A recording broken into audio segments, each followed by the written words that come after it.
तो ट्रेंडिंग में आवेला ई 2 दिन की लेट ले लेकिन 2 दिन के बाद आ गइल बा ट्रेंडिंग में। कैसे मास्टर?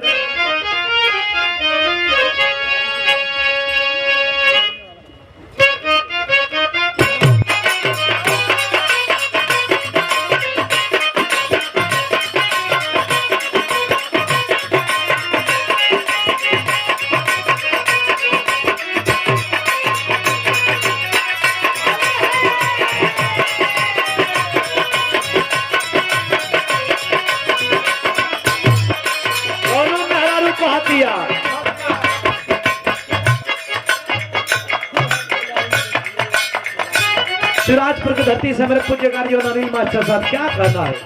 200 रुपया पुरस्कार छोड़ने में कोट को प्रणाम हो, आशीर्वाद की कामना ताज मिली। बहुत बहुत धन्यवाद, बहुत बहुत प्रणाम।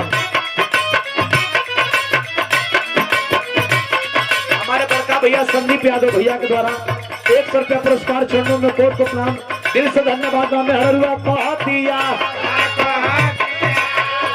सखीरे मिलल बा भातार डाई पार हो, डीजल से चोली साफ करेला,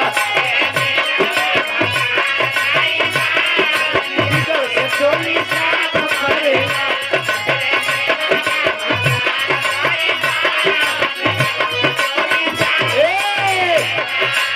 साफ करेला हो, चोली साफ करेला।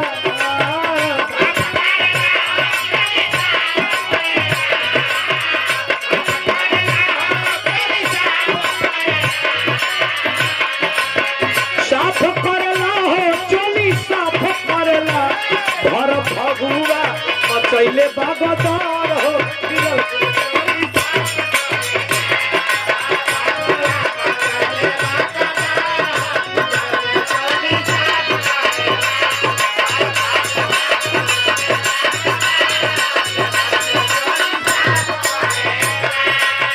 बड़े भैया पंकज यादव भैया क्या कहना है। सब लड़की पक्ष से है, कन्या पक्ष से है। मैं बहुत बहुत दिल से धन्यवाद देता हूँ सब हमारे भैयन के द्वारा आशीर्वाद।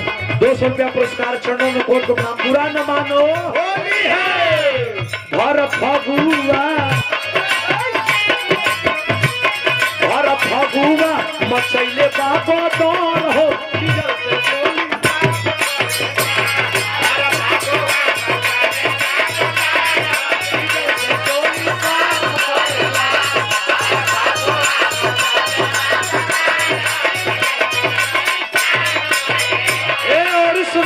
सुना ऊंचा खाला रोडावो पे खूब आचकावे,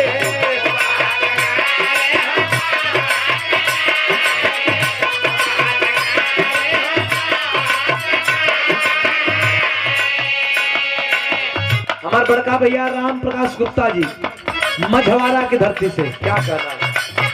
कन्या पक्ष से आशीर्वाद।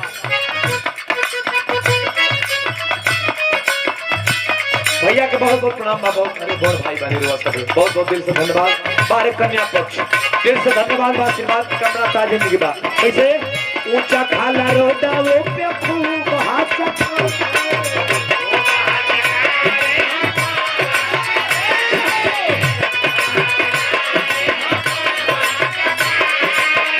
सुनो है गोचा गोचा होचा होचा के रहला गावे,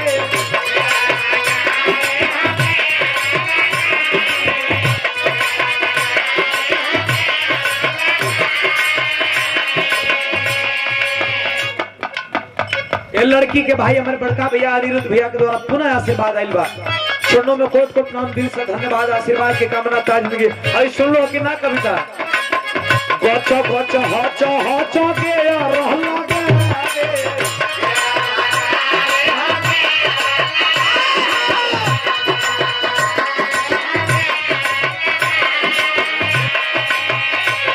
अरे ना पदेला पूरा शहर हो,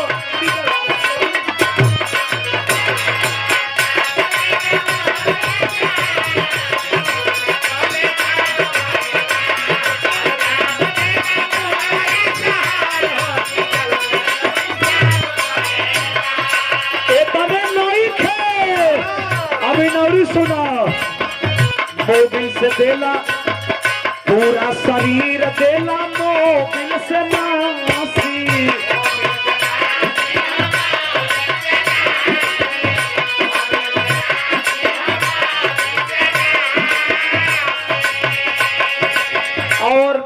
प्रधान पद के प्रत्याशी लड़की के पिताजी श्री राम विलास यादव जी, हमारे पूज्य बाबूजी, जो सुबह शुरुआत में भी आपने सम्मान किया था, अभी भी आपके द्वारा सम्मान आया है। कोट को प्रणाम करता हूँ, आशीर्वाद की कामना ताज जिंदगी है। कैसे मास्टर? पूरा शरीर देला मोबिल से नापी।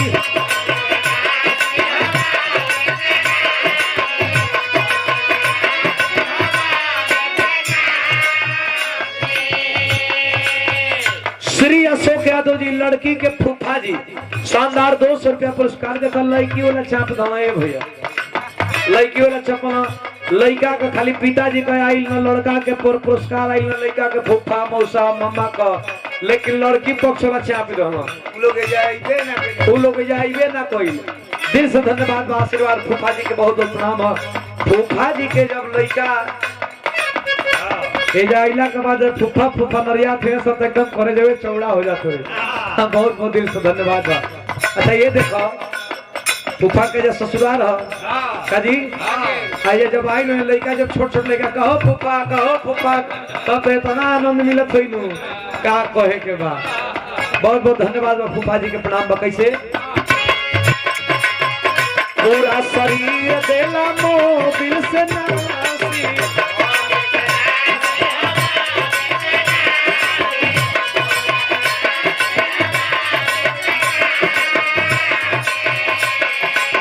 देवरा के साथ हवा में रखले खलासी।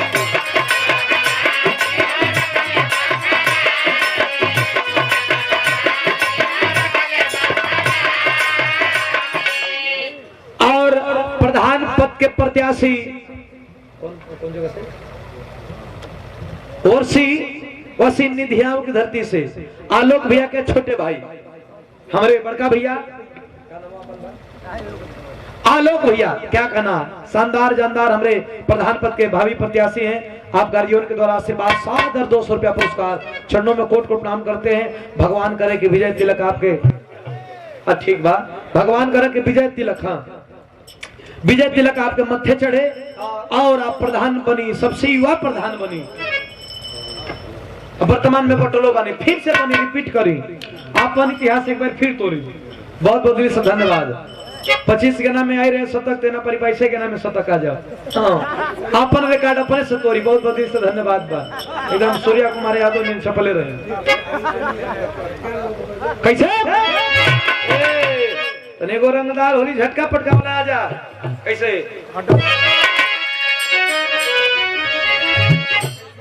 वाह वाह वाह,